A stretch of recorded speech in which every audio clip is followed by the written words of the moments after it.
Good morning, ladies and gentlemen. Let's see if there we go. There's the game. So we have Winter hashtag Pwn versus To the Death.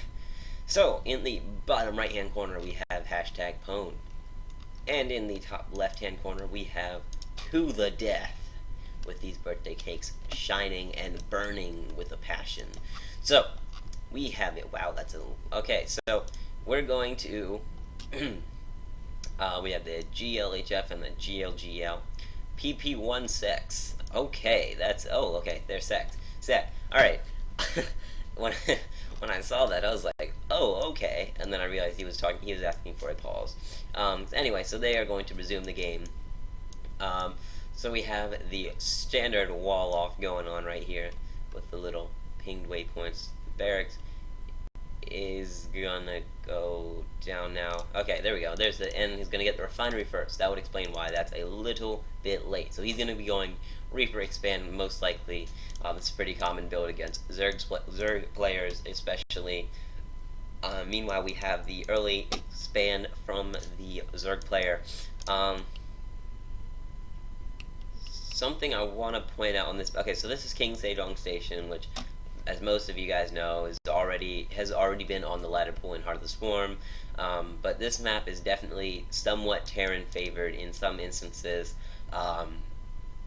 Like over here, they can siege up tanks, siege up to pretty much about this area. I'd say they can get this area, so they can really get a lot of stuff over here.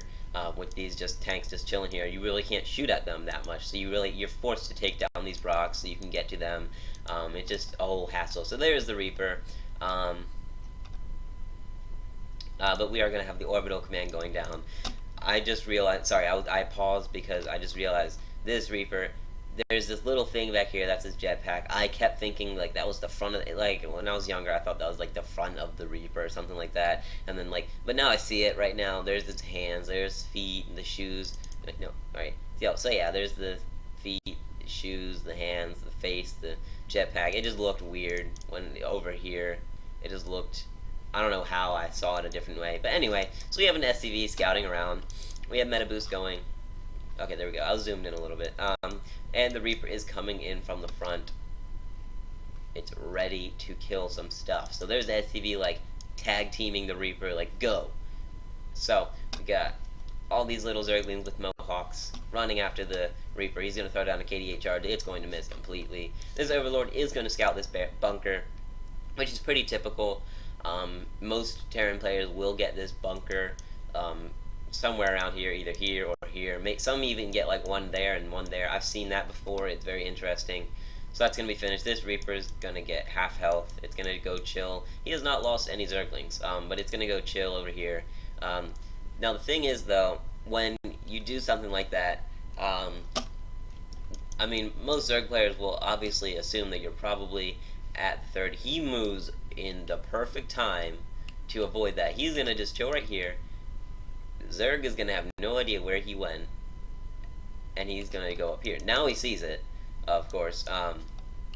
But meanwhile, we have the double Hellion going to follow that up, and the starport. So it looks possibly like Banshee play. That would make the most sense. These Lings are going to catch up with this Reaper. And just barely, they killed it in the mid-air. Alright, that was pretty sick. So, second base is going to be saturated. Third base is probably going to go down soon. Meanwhile, we have, we're going to see some Ling Bane play. This is going to be sick. Alright, so, Ling Bane is there's an early third. So Ling Bane, it's something that's not as common in Legacy of the Void anymore. Even in Heart of the Swarm, before I knew how to play, from what I saw, most people played, a lot of people played Ling Bane Muta, but nowadays it's mainly Roach Ravager because of the Ravagers. It used to be sometimes Roach Hydra, that's what I would do.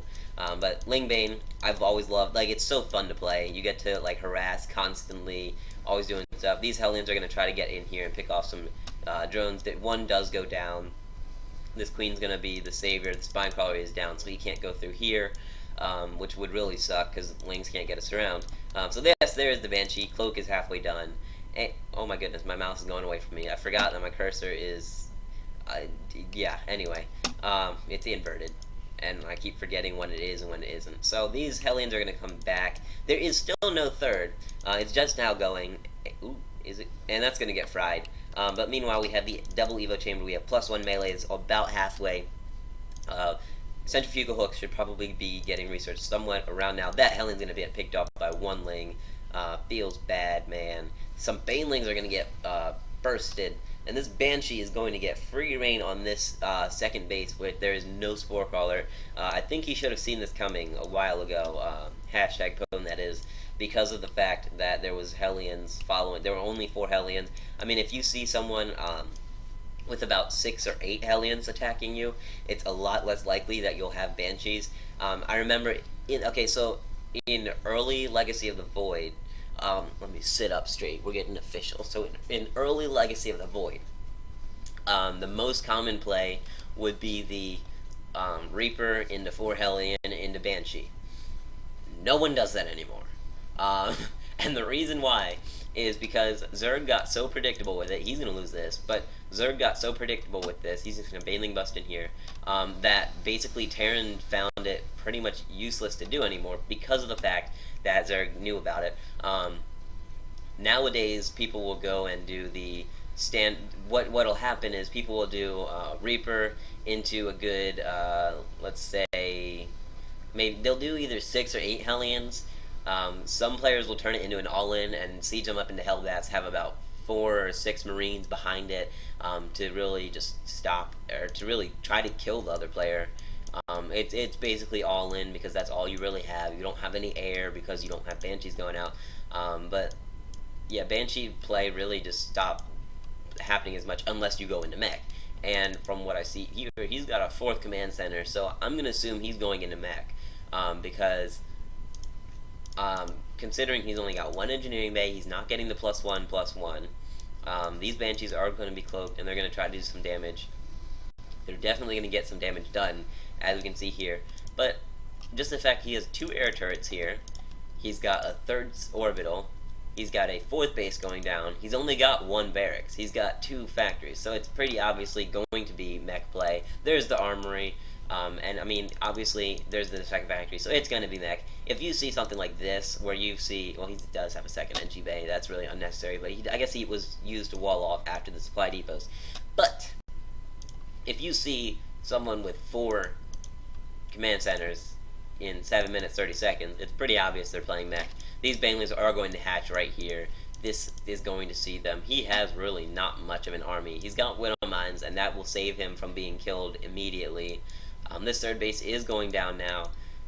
Lair is finished. Centrifugal Hoax is done. 2-2 is going. Aspire is out, and that's really important because against Banshees, you really want that mute account. Meanwhile, these Banshees are going to come in. They're going to pick off some Lings, not that many. A good 6. He gets 1 Baneling, 7. Alright, so he's got more units. 3rd base is being plopped down. He's got so much energy on these orbitals, though. It's not... Wow, that was weird. It's not very good. You want to be spending that energy all the time so that... I mean, unless they go Burrowed Roach, you really don't need the energy. So we have +1 for the Spire, and 2 mutas being made. But... Okay, yeah, they take 24 seconds. But as you can see here, we have four factories. There we go. And he's only putting down 1 mule at a time per. Oh wait, no, never mind. Sorry, he only put like 3 mules down right there. I don't know why he has so much energy. Anyway, Thors are being built. Thors counter mutas quite easily, especially in high counts. I mean, 1 Thor versus like 10 mutas. The mutas can probably kill it, especially with +1 upgrade. But just the fact of having that. Right now, Zerg should be taking a 4th. Since Terran is on a 3rd base, that is going to do a lot of damage. Takes out half the Lings. That's a lot of blood. But right now, there should be a 4th going down because of the fact that Terran is on 3 base saturated. 3 base versus 3 base, Terran's going to win. Most of the time because of the fact they have such a supply lead with those mules, if they use the mules, that is. But we are going to have the barracks float down, probably to go scout or something. Fourth base is going to go down. That's very helpful. These mutas are really going to get countered. Okay, there's a fifth CC. This is interesting. Where's the? There's that one. But this Thor is really going to shut down really much muta play. Um, it'll probably have to go into corruptors because this many mutas. I mean, we've got 12, or sorry, not 12, 11 mutas on the field. It's a good count. This Widow Mine's gonna pick off a good amount of mutas. They're gonna get shot at by these Thors. This Thor, especially in air mode, um, it can really do a lot of damage. So the only thing it can't, well, yeah, it's gonna be really effective. These Hellbats are going to get picked. 3 Hellbats go down. 1's almost dead. That's a pretty good, pretty good. Supply depots are gonna get taken down. He is at full supply, so it really doesn't matter if he takes out supply depots. Excuse me, but just the fact remains, if he can pick off this Thor, that's really helpful, and he's going to. This Widow Mine's going to do a good bit of damage, but these Lings and Banelings are going to be able to roll through. Sea Tanks are sieging up, and that's pretty good. I mean, he was able to take out most of the army. He's only got 4 Banshees left, which if he has some detection, that'd be really helpful. But what is the range shooting at? Oh well, not anymore. So that was a really good pickoff. We've got. I mean, he's not going to be able to get much more damage done because of all these turrets and stuff. He's ready for the mutas. Really, just got to stop muta production. Probably go into corruptor. Definitely get the hive going right now because you've basically taken out mining from his third for so long, and he still hasn't pulled back over. He doesn't have a fourth going yet, and he's looking. There he goes. He's gonna pull over here again. Burrow some more Widow Mines. These mutas are gonna come back in. Really, he just needs to stop making the mutas. Excuse me. He needs to stop making the mutas. Take a fifth. Definitely saturate this base. He needs to stop the muta production because. I mean, this is going to be, that's a really good pickoff, but unfortunately he does not have detection, so he can't pick any more off. These Widow Mines are going to get in the way, and they're going to get a lot, ooh. Okay, so, this is really the point. Okay, there's the hive going. Fortunately, about time. You really want to have that down. That should have been done about 3 minutes ago, or that should have been done about 2 minutes ago, basically. But really, the mutas are a lost cause right now, and really just need to stop making them go into corruptor or something like that, because these Thors are going to pick off the muta. These Banshees, yeah, that's really the only point of the mutas, because nothing else over here is really going to hurt these Lings as badly as the Banshees probably will. I mean, well, obviously the Widow Mines too, but right now, this is a lot of Thors, so he needs like some Ultras out now. Maybe Broodlords, but with that many with that many Thors, it's not looking too good. That's gonna take out a lot of Zerglings again. Plus 2 air attacks now going. More mutas being made. I really don't agree with that. Ooh, we have Hyperflight Rotors, so that's gonna be. I think that's a really bad investment because of the fact that he's only got 4 Banshees. I really don't see why he needs Banshee speed. It's not going to do him much at all. I really don't think it's going to do him any good. His 5th base is going. Wow. His 5th base is now going down. He's got the barracks still floating over here. At this point, this is the moment where you decipher a good mech player from a bad one. And what I mean by that is we have a lot of Hellions, 4 Thors, and 2 Siege Tanks. He is sitting on 2,500 minerals and 3 base. Technically 2 bases right now. He's just now throwing 2 more Stargates down, or Starports.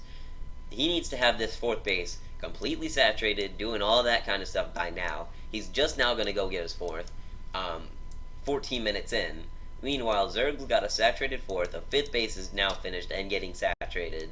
And this Terran player is really behind. He should be taking a 4th and a 5th at the same time right now because of the fact I mean, you're playing Mech. You don't want to be sitting on 3 base, technically 2 mining bases. These guys are going to do really, like, not too much. These Spore Cars are going to move over. I mean, they might get the Spire or something. But we got chitinous plating going. He's going to target straight for the Ultra Cavern. And is probably, yeah, he's going to get the Ultra Cavern. But that's a lot of units over here. We got some Corruptors, that's pretty good. But these mutants are going to get destroyed by these Thors if they try to go in, especially with 2-2-1. Ultra Cavern goes down. +2 is going to get researched right before the Spire goes down. So that was pretty good. I mean, yeah, he picked off the Ultra Cavern and the Spire, but, I mean, at this point, the Spire is not really that necessary. I mean, unless he wanted to, make Broodlords, the Spire's not necessary, and it's not like he was going into the greater Spire, so it wasn't as important. He's gonna get this Infestation Pit, not important. Again, there was no Infestors being made, no Swarm Hosts, nothing like that. These Spore Cars are gonna hopefully have a field day with the, yeah, they're gonna have a good time with these Banshees. One is going to be barely saved. This fourth is going to be under fire. This should be a planetary fortress. He does not need another orbital at this moment. He's got so many minerals, or both players have so many minerals, and, well, for the Zerg player, that's a good thing, because these Ultras are expensive, and they're going to be very useful.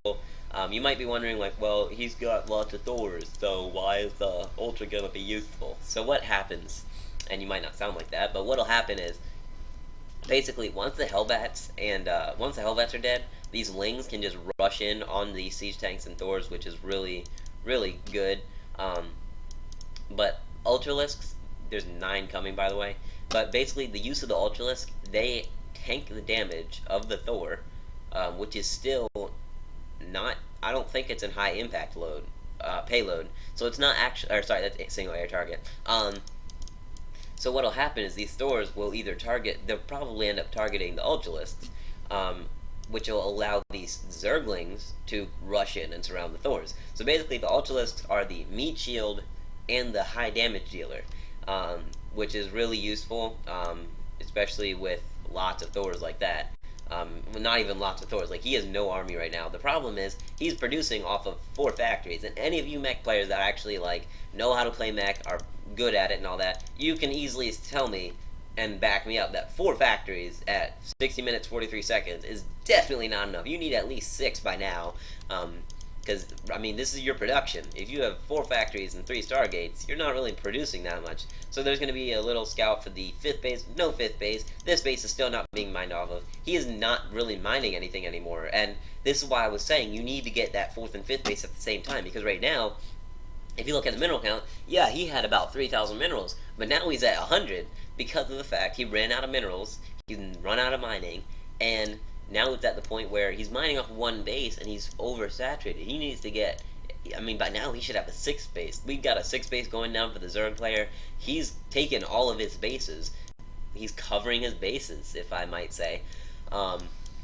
This Widow Mine is probably going to get picked off. So many Ultralisks, so many Zerglings, so many Banelings. This is just looking very badly. He's got Vikings, but he's already transitioned out of that play. I mean, yeah, that's a good amount of Liberators, but this is just too much. This is way too many Thors. The Liberators only have +1 plating. They're not really doing much damage, as much damage as they could. This is just going to be so bad for the Terran player. Even if this army gets thrown away somewhat, he can still back it up with, he's building the Spire, he's building Zerglings, he's building Ultras, he's building another hatchery. He's got a 6th base. He's got a 6th base. Meanwhile, he can just back off right now. Yep, drinking water on the stream. On the other hand, I really think Zerg should just be like, I mean, by now, he should just get some Corruptors, some Ultras, and he's done. Like, he's finished the game. Because Widow Mines aren't going to do anything against Ultralisks. They're going to do a lot against Zerglings, that is. This is at 4 health. That's just so many Widow Mines. There's no need to have these Zerglings, really, anymore. Just a lot of Ultras. 3 more Ultras on the way. 2 Spore Callers, 2 Corruptors. I think just Corruptor Ultra can easily finish this army composition. If you could, I mean, it's just mass Liberator, and Liberators are not good against Corruptors. And oh my goodness, these Widow Mines are not burrowed yet. If these Ultras can get a pick off on these Widow Mines are going to do a little bit of damage, but they all go, well, not all of them, but they didn't really do too much. And meanwhile, these Ultras and Banelings are going to escape through. And he's still producing. Zerg is still producing. He is really, I mean, He's only producing 2 Thors at a time off of 4 factories, so that's not really good. Meanwhile, uh, 6 base is being a little, has a few drones on it. It's got the Spore Collar protecting. He's still got Ultras with Chitinous and 3-3, and some Corruptors to back it up. 20 Lings coming, another Ultralisk. I really think he should just be focusing on those Ultralisks because of the fact that there are so many Widow Mines. He doesn't really want to commit too much to the Zerglings. He should be focusing on the Ultras. These Thors, yeah, they're at 3-3 too, but there's only 2. And this is the point where Terran has so many minerals, but isn't producing. If we go to the vision, he's not even paying attention to his actual, like, macro. He's just doing random stuff. Now he sees my army, and it's like, that's a lot of Corruptors. And he's gonna, like, what is he gonna do? He's gonna go over here to attack for some reason. This is gonna go down. He's gonna go over here. He's gonna siege up. Ultras are gonna pop out right on top of the Widow Mines, surprising him, taking out all the Widow Mines. Meanwhile, these Zerglings just have free reign. The Banelings have free reign. The Thors go down. The Corruptors are gonna pick off these Liberators, and and he can just send to his fort. That's the game. Well played by the Zerg player. The Terran player, really, if you want to play Mech, you have to have a lot of bases. You can't just stop on 3 base and then 14 minutes in decide you want to get a 4th. No, you have to get that 4th base at like 8 minutes or so. Like, you have to be quick, on your feet, ready to defend against the incoming late game. Because if you can't play late game as a Mech player, you're not going to get very far. So that is the game. I am Master Zerg from YGG Gaming. This barracks is still floating here. Thanks for watching, and I will see you guys next time.